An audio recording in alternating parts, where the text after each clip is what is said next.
Chegando para este segundo bloco, vamos de imediato falar de cultura. O Festival Sesc de Inverno 2017 já tem data definida. Será entre os dias 28 de julho e 6 de agosto, em Teresópolis, Petrópolis e Nova Friburgo. Considerado o maior evento de cultura multilinguagem do Brasil, o festival levará às 3 cidades uma intensa programação que contempla as principais linguagens artísticas: literatura, cinema, música, teatro, dança e artes visuais. Haverá atividades nas unidades do Sesc e em locais públicos. Quem abre o festival em Teresópolis é o cantor Tom Zé, na quadra do Sesc, no dia 28 de julho. Nesta quinta-feira, dia 13, às 19 horas, no Hotel Vila Nova, em Teresópolis, acontece um encontro para debater a reforma política. O evento, aberto ao público, contará com a presença do deputado federal Alexandre Molon, da Rede, o ex-deputado estadual Newton Salomão, entre outros debatedores. Uma oportunidade de conhecer um pouco mais do que pode ser aprovado no Congresso, que por mais que o cidadão se diga chateado com a política, vai sim mexer com a sua vida. Então é melhor conhecer o que pode acontecer na já tão conturbada política do Brasil. Bom, você não acredita em aquecimento global? Bem, tem muita gente que, apesar de fatores como praias tomadas pelo mar, bairros que desaparecem, como a Tafona, em Campos, acham que o clima não tem nada a ver com isso. Quem também pensa assim é o presidente norte-americano Donald Trump. E na reunião do G20 na Alemanha, a posição de Trump foi destaque negativo.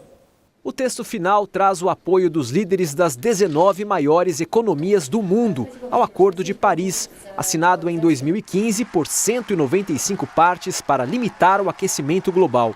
Mas há um parágrafo descrevendo a posição divergente dos Estados Unidos, que apoia o uso de combustíveis fósseis.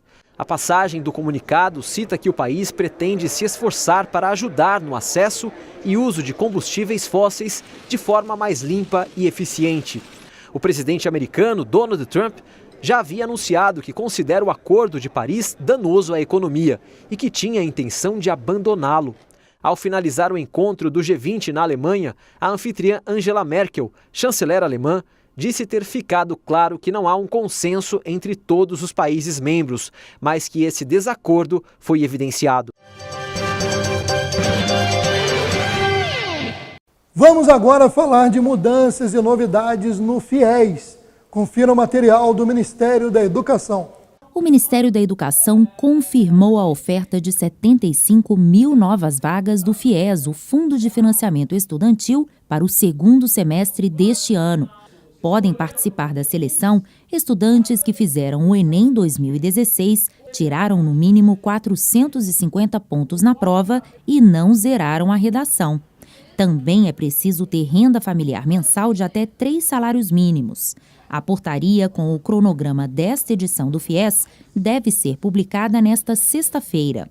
As inscrições devem ser feitas de 25 a 28 de julho na página eletrônica do FIES, o CIS-FIES.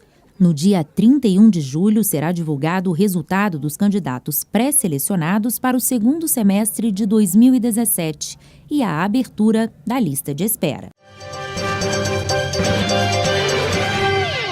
Boa notícia para os estudantes que querem cursar o ensino superior. A partir de 2018, o Fundo de Financiamento Estudantil FIES terá novas regras.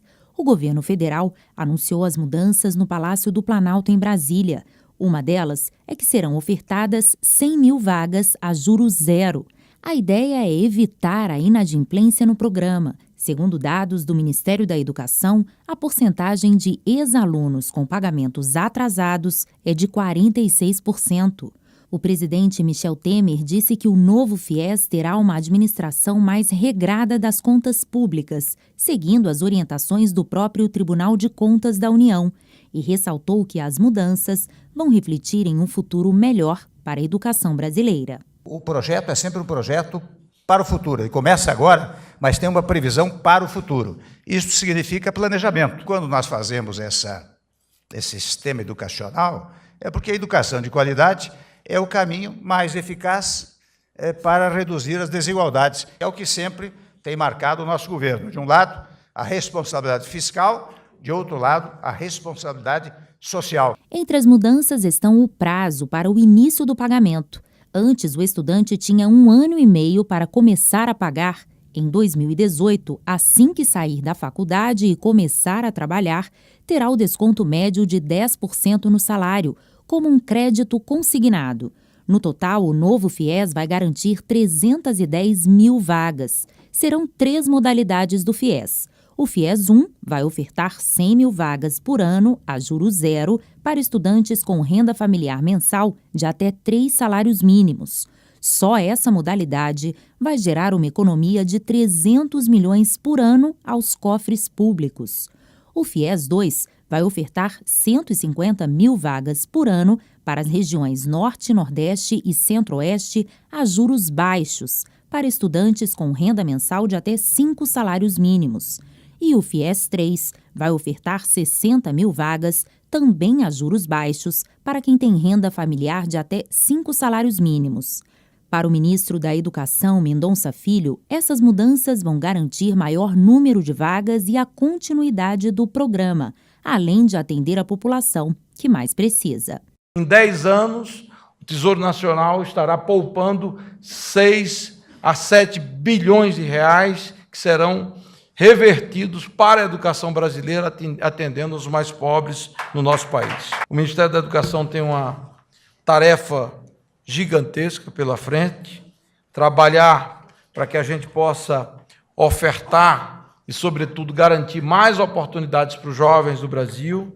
E eu tenho cada vez mais a consciência de que o futuro desse país depende fundamentalmente de uma revolução na área da educação.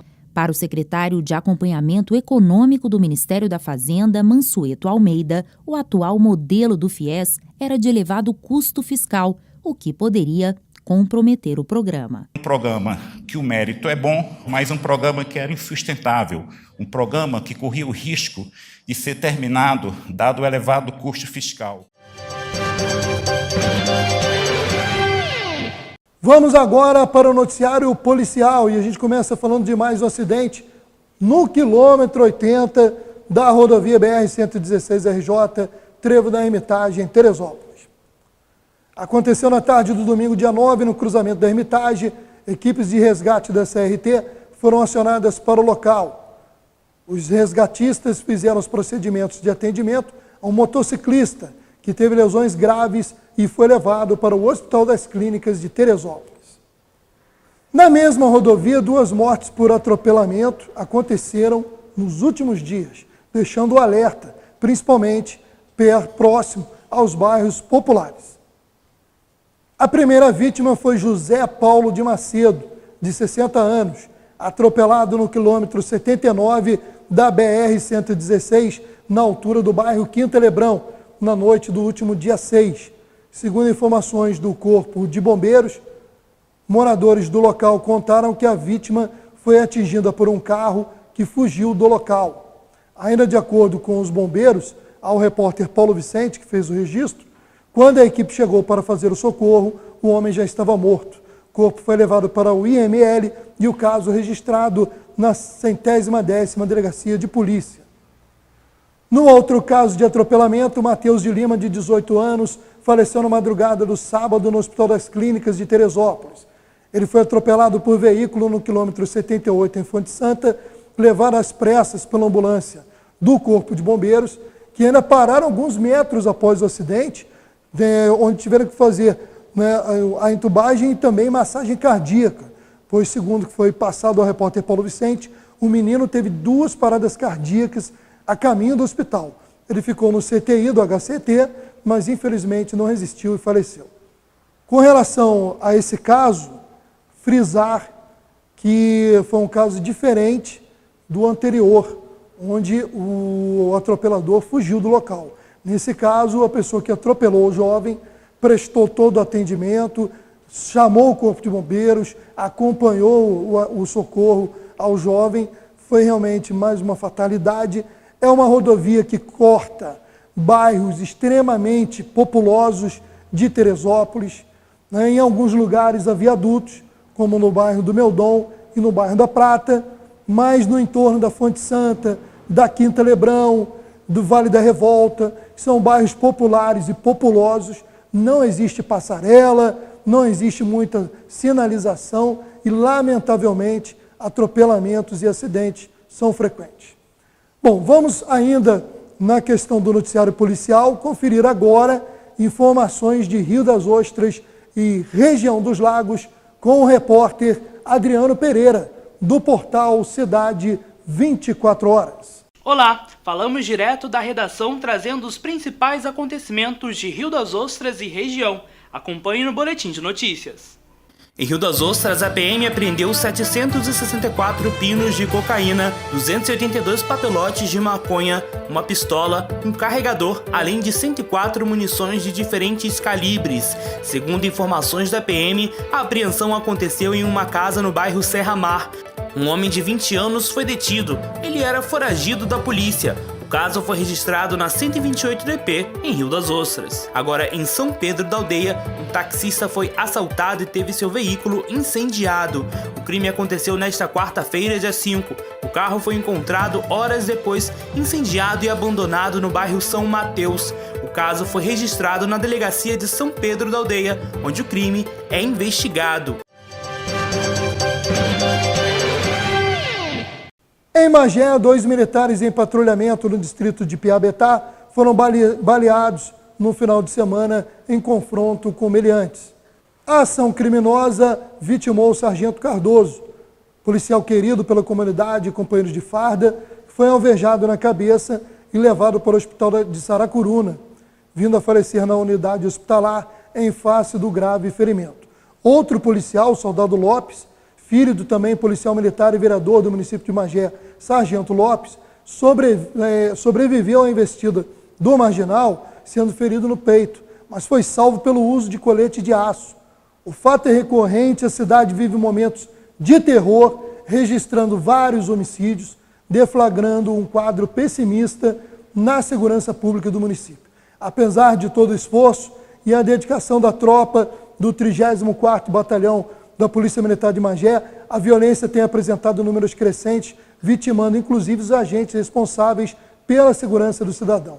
O vereador André Lopes, pai do soldado alvejado por tiros nesse acontecimento, apela incansavelmente na tribuna da Casa de Leis para que o Estado normalize o efetivo policial do batalhão e por inúmeras vezes enviou ofício ao Estado solicitando a reposição de policiais, que está muito abaixo do tolerável.